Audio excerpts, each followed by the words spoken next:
Okay, so let me just start by just saying good afternoon to everyone, and thank you for logging on this afternoon.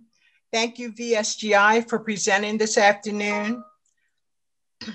I'm Pat Collins, the MEEC coordinator.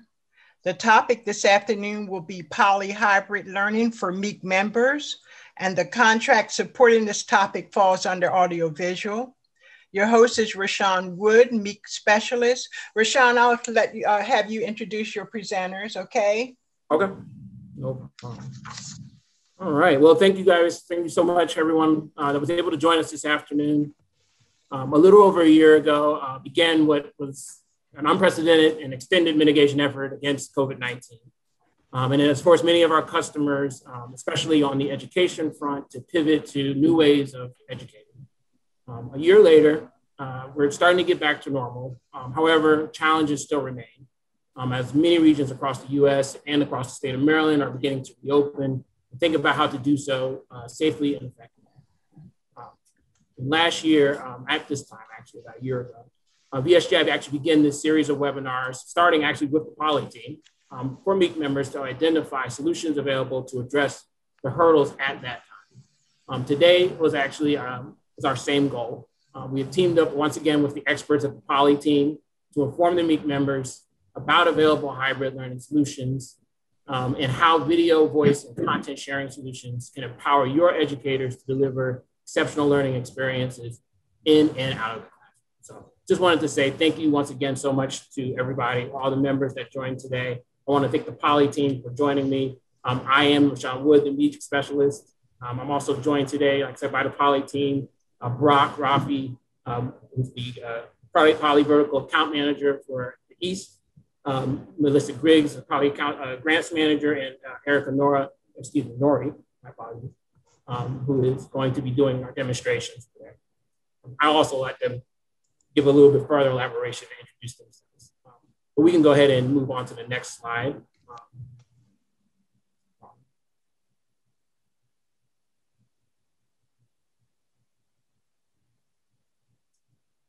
All right, awesome. So just before we begin, just as always, a few quick housekeeping notes, just to let everybody know who's on the call today. The presentation is being recorded, so we just ask if you have any questions to just please hold them until the end. But as well, feel free to, if you can't wait till the end, feel free to send them in the chat.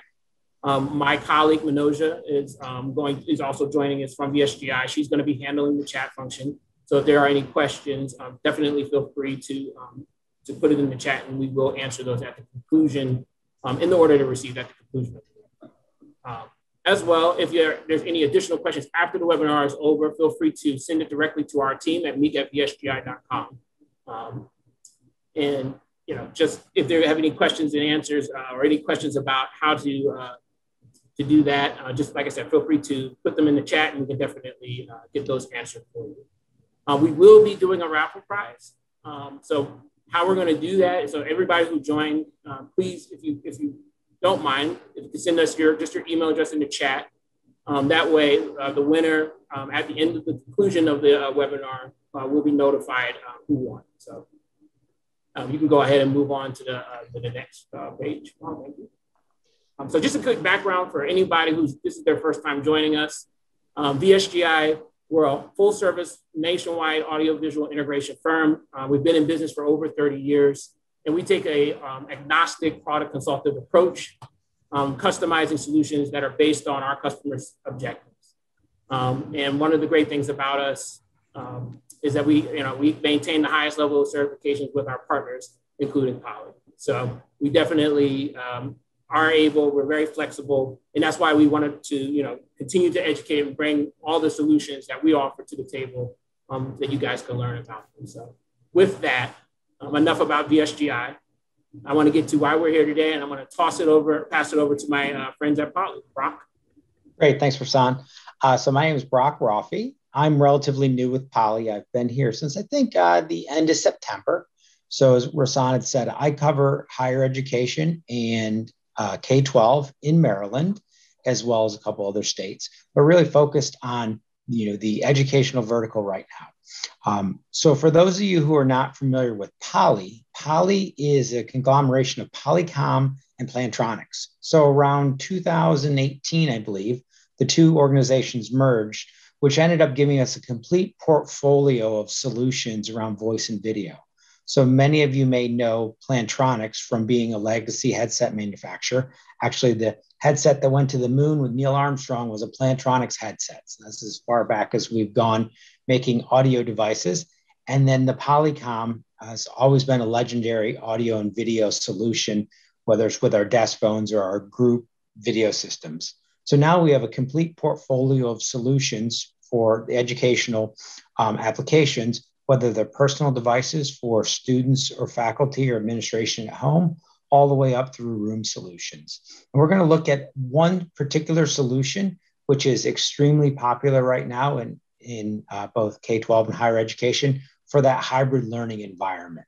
The situation where many of you may be facing right now with how do we get part of the students in the classroom and the rest of the students at home and really have it be effective, not just something to check the box that we're doing it, but really have it be effective and in advanced learning. So with that, I'm going to take a pause. From our end users that are on the call, would you mind just saying whether you're from a higher education institution or K-12, just so I can know and can kind of tailor specific applications as we go through?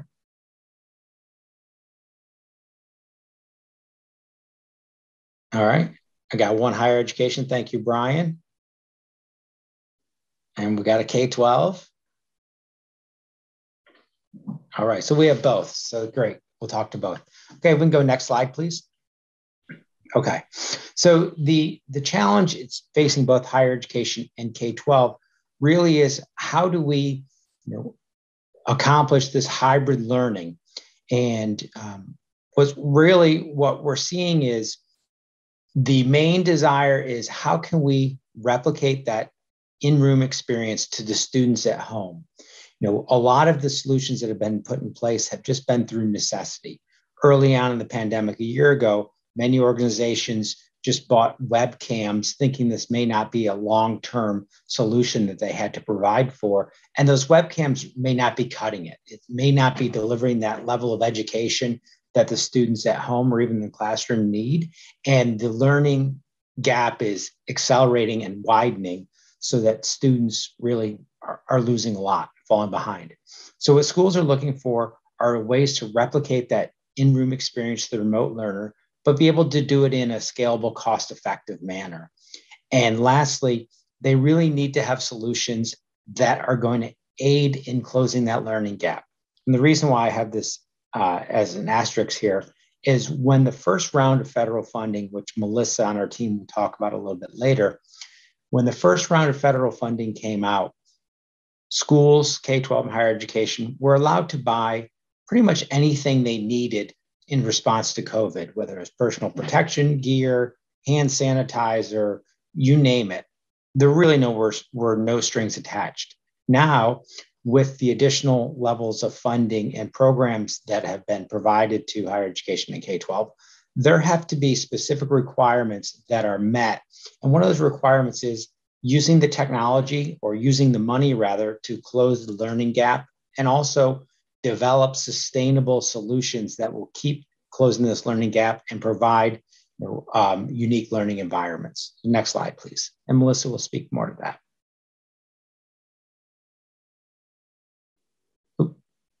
We got the email.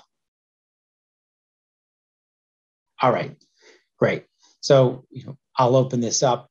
I was at a school not too far away from where I live here in Pennsylvania the other day and experienced this firsthand. The school was conducting hybrid learning like this. The teacher was in the front of the classroom on their laptop using the integrated web camera, and the students were in their classroom a few feet away from him, and they were learning on their laptops.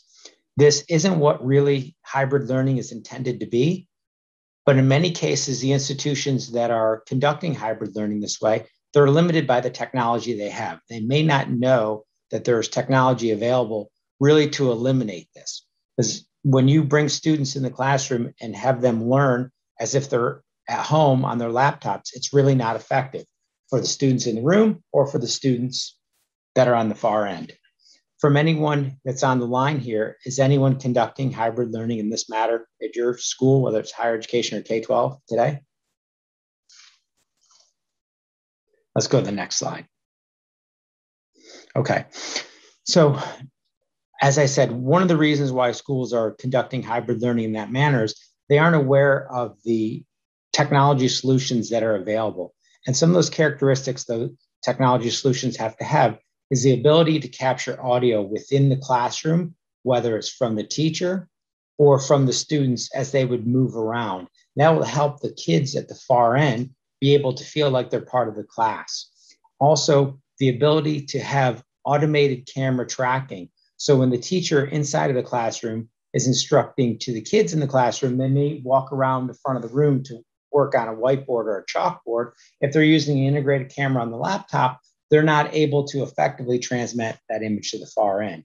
And lastly, many of these schools that are deploying systems may have hundreds or even thousands of classrooms. So putting any technology in scale into rooms, you often need a way to manage that, whether it's firmware updates or just manage for troubleshooting reasons. Next slide, please. So this is an example of a hybrid learning classroom that is much more effective.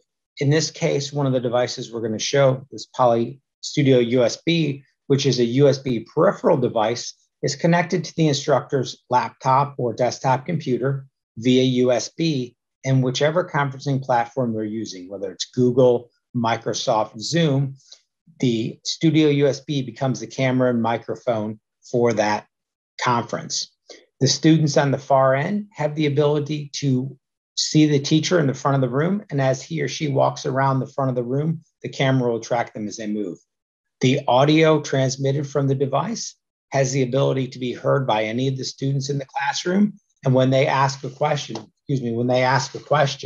they also will be able to be heard by the far end. All right, next slide, please. And this is that Studio USB. It's a relatively small device. It's about 30 inches long or so and about 4 inches by 4 inches square. And this is what we're going to talk about and demonstrate. Next slide, please.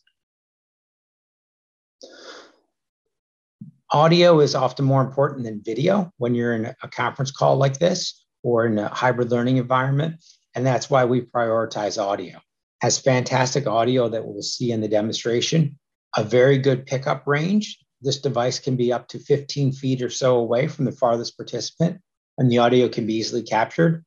And advanced noise block technology. The advanced noise block technology eliminates background noise. If there's disturbance going on in the classroom, whether it's people shuffling papers, maybe eating chips out of a bag, all that noise gets blocked out and separated from the spoken word.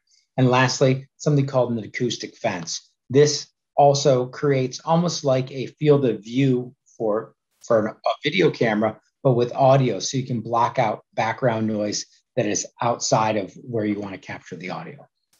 And next. Very good video. It has a 4K resolution and a very wide field of view, and it has some automatic speaker tracking and group framing that we'll also take a look at. So with that, I think we're going to pass it down to Erica, and she will do a demonstration of some of the technology within the Studio USB. All right. Well, thank you very much, everyone, for joining us today.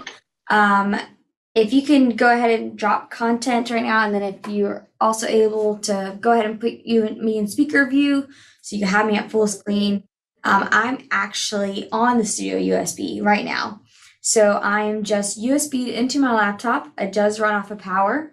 And just to show you that size as well, I do have another one here with me. So again, it's an all-in-one video bar.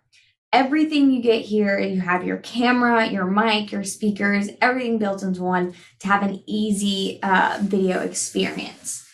Now, I did want to highlight, this is, again, very easy to set up. It'll deploy with any call platform you're using. But when you're in a call, the one thing you don't want to worry about, as Brock mentioned, are just kind of the distracting noises that are going around.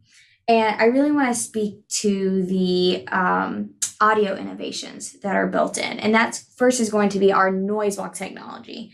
So the easiest way I can explain this is that it'll mute any non-human noise. So say you have an HVAC system that comes on at the most inconvenient time. Say that your class actually runs over, maybe some are in the middle of transitioning, you have a lot of ruckus going on in the hallway.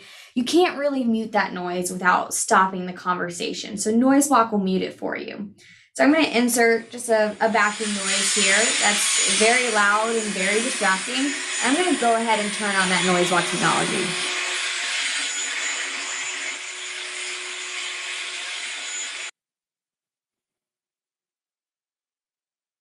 So I just turned on that noise block. Again, this is still playing, as you can still hear, and I'm going to actually turn it off because it's very loud on my end. But as I turn that on, you probably notice it automatically muted that noise. But as I started speaking, you probably heard it in the background, but it wasn't as loud as before. And so that's noise block AI working. So essentially, the sound of my voice is staying up here, and it says, let me go ahead and turn down that distracting noise. So you have papers rustling in the background while you're still teaching. Again, someone could be having a snack, having some chips, or again, it's transitioned during periods where you have a lot of noise going on in the hallway. It will not be a distraction to your call. That's something you can leave on. Again, have that security there. But if noise block is helping those sounds inside the room, again, what about what's going on outside? So essentially we have a fence that's built in, that acoustic fence. So from the video bar, it's essentially just a beam that's coming in from the middle of the camera. And of course, so within that beam, anything outside will be completely muted. So let me go ahead and turn that on. So right now I'm inside that beam. So for whoever I can see on video right now, if you can just give me a thumbs up when you can't hear me anymore. So 1, 2, 3, 4, 5, 6, 13, 14, 15. Okay, so thank you for the thumbs up. So again, that, as you saw for demo purposes, I stepped outside of that fence. Now I set that to a narrow setting. You have different options from a narrow, medium, or wide, and wide covering this full 120-degree field of view you see here. Again, that's something you can turn on, leave on, and have that security. Anything outside of that fence is something that will not be heard.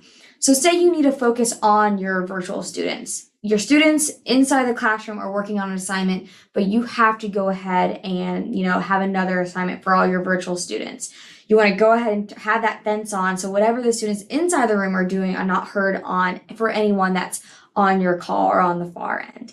Again, having that security, knowing any of those outside noises are completely muted.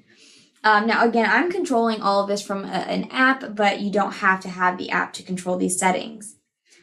Again, please push any questions you may have through the chat right now. I know that we are on limited time, but I also wanted to focus on camera tracking.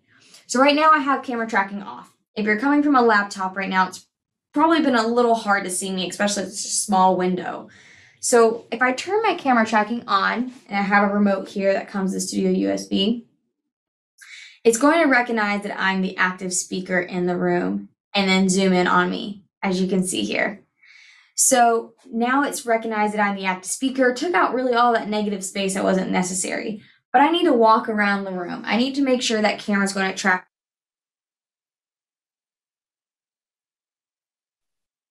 auto pan or cut. You're outside your acoustic fence, Erica. Oh. See, that's how good it was. Let me turn that off. Okay, there it goes. So one more time, I turn on my tracking. I have the fence off right now. So as I move around the room, because I'm an active speaker, it'll go ahead and auto pan. So as you can see, it recognizes I'm an active speaker. So it's just looking for 2 eyes, a nose, and a mouth. You do have the option just to frame an individual or just the entire group in the room. So if you have a class at the moment, and you just really want to focus on everyone and on maybe an open conversation, you can change those settings. Now, we also want to make sure we're abiding by COVID-friendly rules. So even if I put a mask on and it's covering my mouth, but now it's focusing on my head, the sound of my voice, and my eyes. So even again, if I step out of frame and I'm still speaking, it'll still quickly track me. So again, this is a setting you can turn on and off. You can go back and forth and also frame a group. So I also wanted to highlight one last feature that's built into the Studio USB known as presenter mode. Now, let me turn that on first.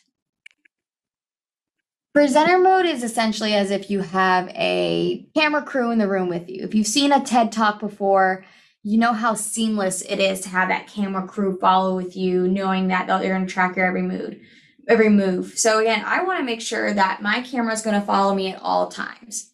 And I want to be able to walk around my classroom with security, knowing the camera is focusing on me. So again, this is called presenter mode. Again, I have a camera crew in the room with me, following me, so I have that security, knowing the camera's tracking me at all times. And these are automatically built into the Studio USB. Again, very easy to use, very easy to set up. You can set the settings for your classroom, and you don't have to mess with anything in between periods or in between different meetings.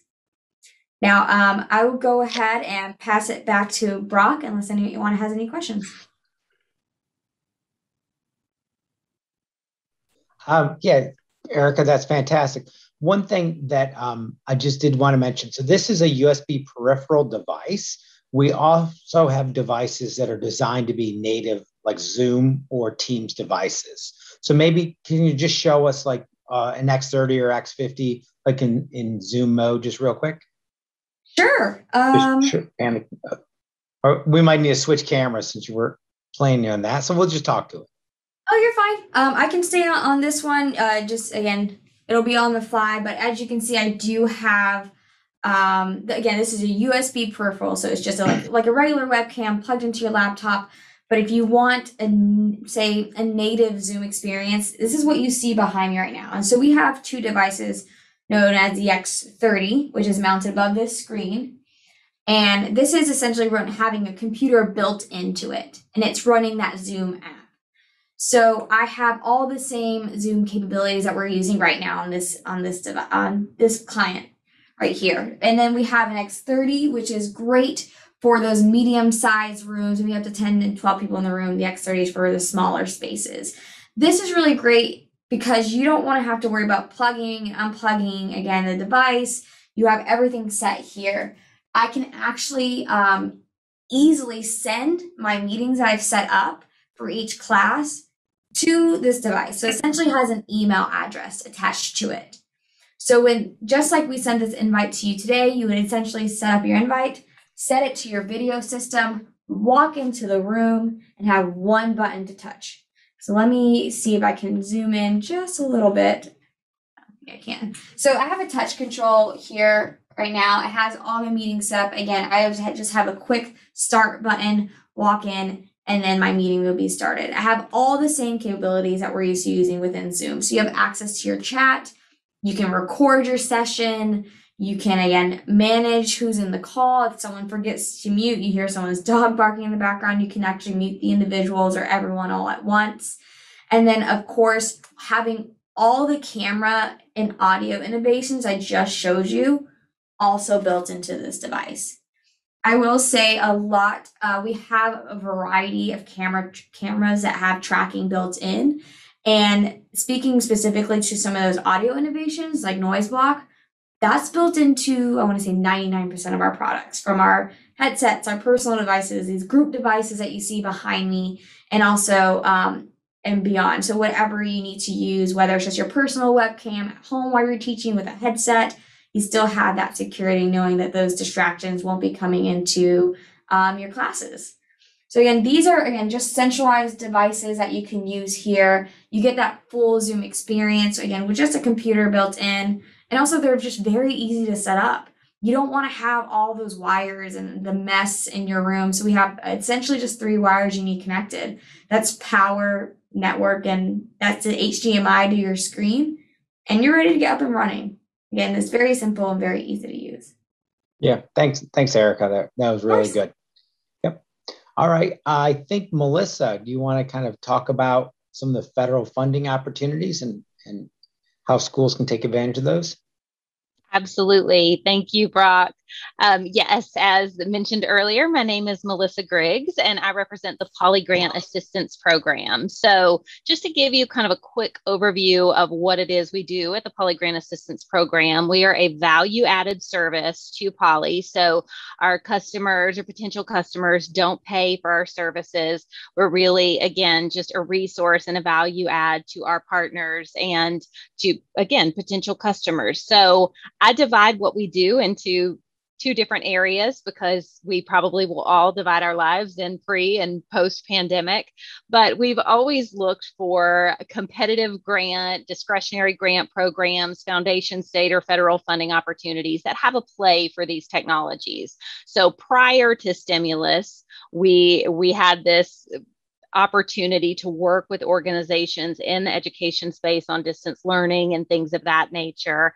Now, post-pandemic, we are helping organizations not only still compete for those applications where they're relevant, but also navigate the stimulus funding. Brock mentioned earlier, with this emergency funding, the first wave was kind of funneled out with no teeth to it. The second wave, they had learned some lessons, gave some more priorities. So we see that as we continue. So on this slide right here, I'm just going to quickly highlight a few things, and I'm sure this is no news to you, no new information, but a lot of people say CARES money. And so we are looking at three very different stimulus packages when it comes to the CARES Act. Then we have the Consolidated Appropriations Act.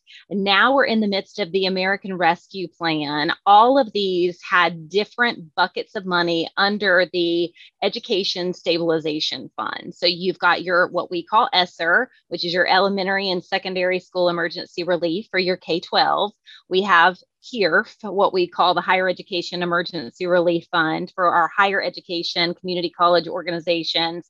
And then we have the Governor's Education Emergency Relief Fund. Maryland's been kind of neat with the way that they've rolled out their GEAR funding, and they've made it from both the CARES and the Consolidated Appropriations Act more of a competitive opportunity, which would allow both K-12, private and community colleges to go after this funding. So again, depending on your organization, you may have a grants office, you may not, but either way, we're here to help you sort of navigate this. So you can roll to the next slide, and I'll dig a little bit into the K-12 since we have both K-12 and higher ed on the call.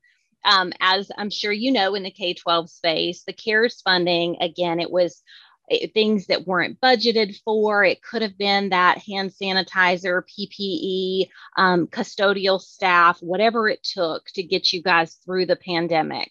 Whereas with ESSER 2, we start to see some federal priorities that also funnel down to the state as well. So at a first glance, things like coordinating preparedness and response efforts or purchasing educational technology, those parts, are very clear. You need to be able to video conference, to be able to reach to other state agencies or local agencies, as well as, again, purchasing educational technology. As Brock mentioned, we saw lots of hotspots and webcams and laptops to go one-to-one, all these things to kind of get through. Some other priorities that you may not realize really do connect to technology are those things like addressing the disadvantaged populations, allowing for more consistent and quality tutoring opportunities. Again, addressing learning loss. A lot of times, and it depends on the states, a percentage of those funds need to be used specifically for addressing that learning loss and improving distance learning engagement. Again, the experience of a child, especially if, as Brock mentioned, where you're doing hybrid learning, where kids are still kind of tethered to their laptop because the teacher is in the classroom. But Erica demonstrated the great noise block technology. You don't have that on your laptop. So being able to provide that student who may have to stay at home due to a family member that's at high risk, or they being high risk, or it's just simply an A-day, B-day type schedule, giving them that equitable access to instruction. And so technology can definitely address a lot of these priorities, as well as our program can help you to justify those. So we may have IT on the call or programmatic folks, and depending on who needs to buy in, whether that's your board, whether you're approaching the state, we can help you sort of offer those justifications on how whatever those technology upgrades can not only address pandemic, but help you to sustain far beyond. You can move to the next slide.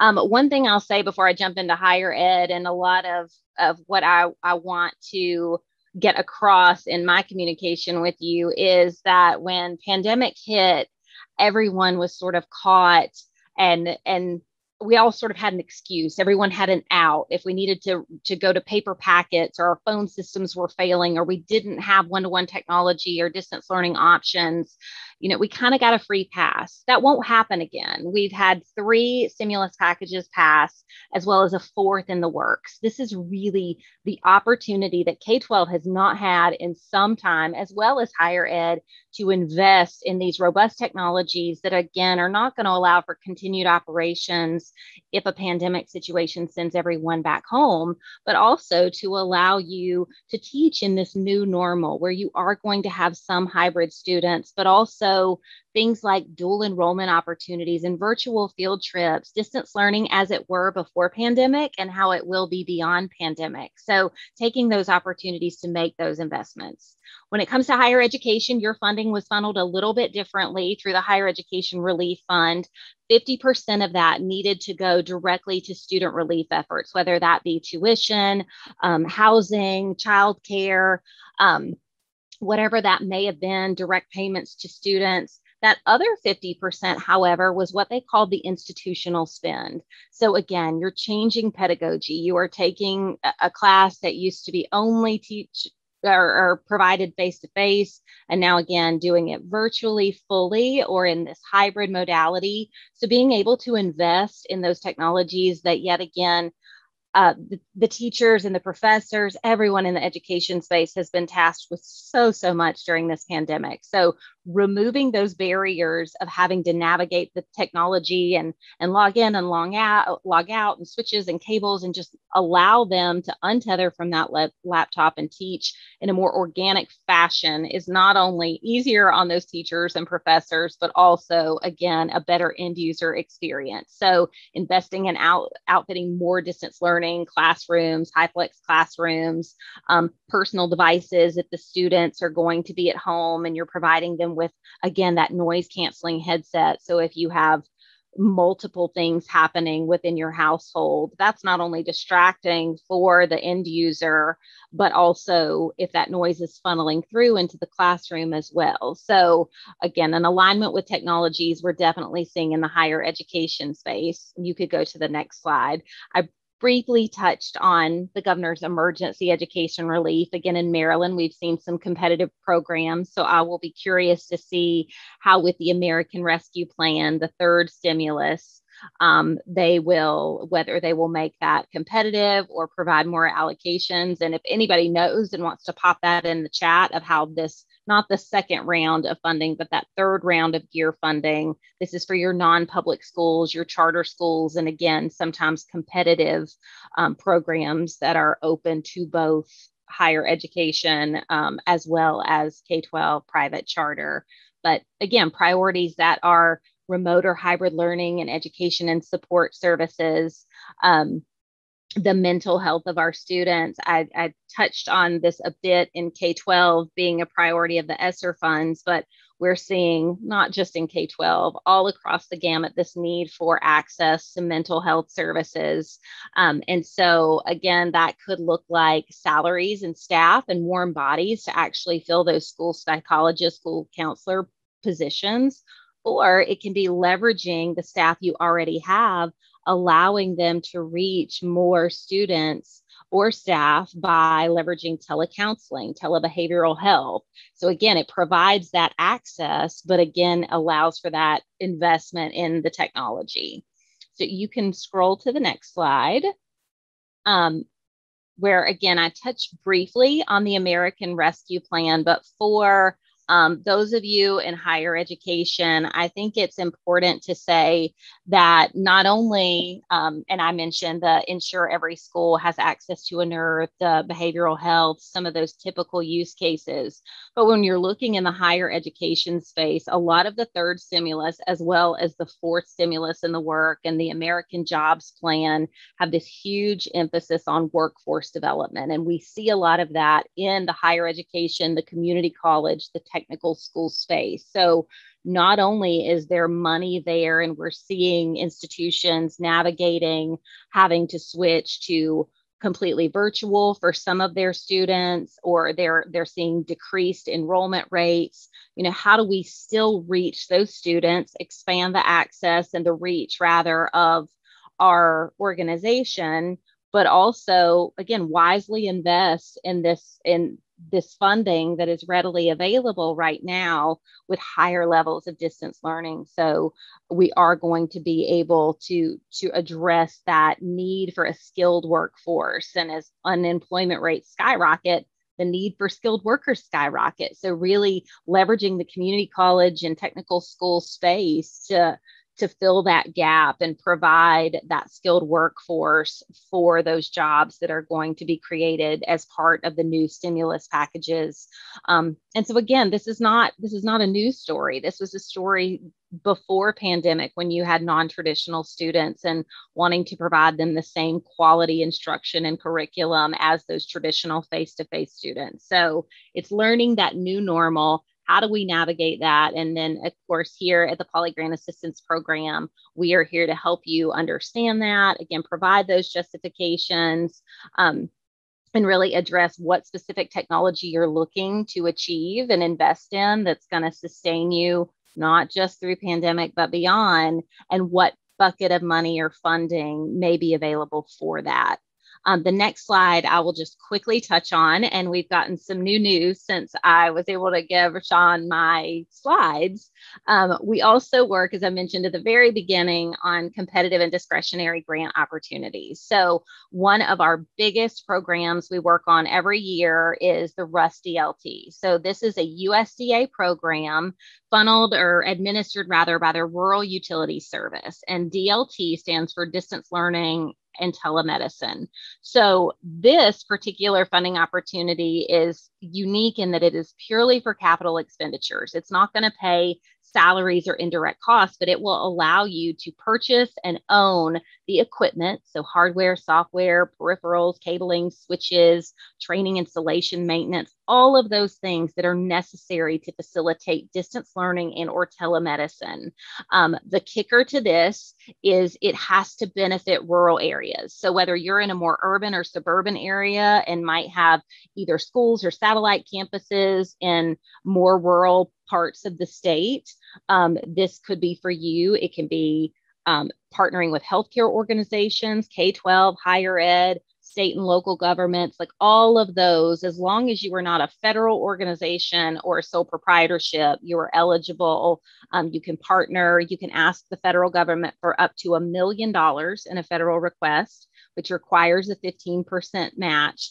And I'm going in a little bit more into detail on this just because it hit the Federal Register yesterday with a June 4th due date. So it's about a 60-day turnaround time. But again, it will fund those things that allow for distance learning between locations, that two-way synchronous video component, which prior to pandemic, a lot in the education space didn't have access to funds that were going to pay for that sort of equipment. So it's worth mentioning, as well as other competitive grants that should be coming down the funnel soon for school safety and violence prevention. Again, we see a lot of mental health and behavioral health funding opportunities. So we like to talk to your organization, determine what's going to be a good fit to match your need, and then help you not only through the application and submission process, but any of those post-award modifications or annual reporting, we can help you with those as well. So thank you guys for listening to me speak. And if you have any questions, you can reach us at grants@poly.com.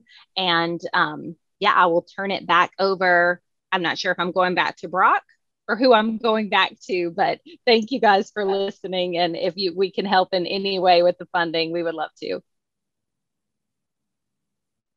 Awesome. Well, thank you, Melissa, Brock, Erica, for that great presentation. This is the time now for anyone who's on the call. If you have any questions, the floor is definitely yours. I'm going back through our chat functionality. I'm not seeing any questions in there. Manoja, is that accurate? I'm not seeing anyone. We're not seeing any questions. No, not at this time. But I just want to remind everybody to put your email address down at the chat function or email us at meek@vsgi.com. We would love to get you entered into a raffle and answer any questions, comments, or even if you have questions about some grant information that Melissa went over, email us, get a time set up. I think that's the next best thing to do, Rashawn, but I'll hand it over to you. I don't see any questions.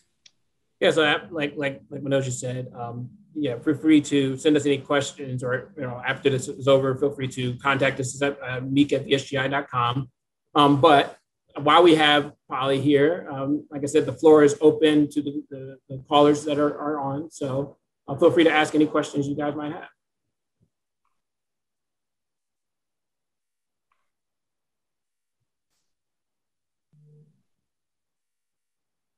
Okay. All right. Well, if there aren't any questions, Polly, go ahead and move on to the next slide. Right. So, as we said, as Manoja just said so eloquently, please definitely reach out to myself and Brock. I think we're, between VSGI and Polly, we're going to be your main points of contact. My contact information is there, my direct emails. I can be reached at rwood@vsgi.com, and alternatively, meek@vsgi.com. And with that meek@vsgi.com alias, that will give you access to all of our members that actually handle that contract, including Manoja. She's actually copied on there too. So we have a whole team that we put aside here at VSGI to support Meek members. So feel free to reach out to us if it's about a project you guys have coming up right now, or if it's even just a question about hardware, technology, or something you saw today. Just feel free to shoot us an email. One of us will definitely get back to you. And also, we last time we were on the webinar, we let you all know that VSGI made considerable, we invested considerable time in trying to make sure that we're always, keeping information, any new information, and passing it on to Meek members, so that we do have a website, vsgi.com/meek, where you can go and actually look up information about the different pandemic aid, and as well some of the newer technology that's on the market today. So definitely, please check out that website, and also feel free to send me an email, let me know if there's something there that you see and you're like, hey, this could be done better, or hey, I really like what you guys have on here. I would love to learn some more. Feel free to contact